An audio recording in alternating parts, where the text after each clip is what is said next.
kweli hatuifahamu kwa kusikia neno, tunaifahamu kweli kwa kukaa kwenye neno, kwa sababu kweli imo ndani ya neno.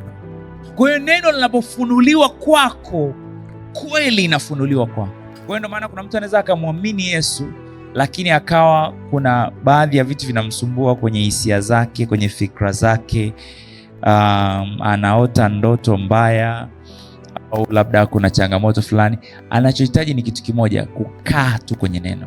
Akikaa kwenye neno ataifahamu kweli. Neno linaloweza kuokoa nafsi za watu ni neno lililopandwa ndani. Neno linaloweza kuokoa uchumi wako ni neno lililopandwa ndani. Neno linaloweza kuokoa ndoa yako ni neno lililopandwa ndani. Neno linaloweza kuokoa afya ya mtu ni neno lililopandwa ndani. And with a humble spirit receive the word of God which is implanted in brackets, actually rooted in your heart. Kwamba mpokee neno ambalo limemea mizizi ndani ya mioyo yenu. Kwa hiyo neno ambalo limemea mizizi ndani ya mioyo yetu, anasema kwamba which is able to save your soul. Neno lililomea mizizi ndani ya mioyo yetu lina huo uwezo wa kuokoa nafsi zetu.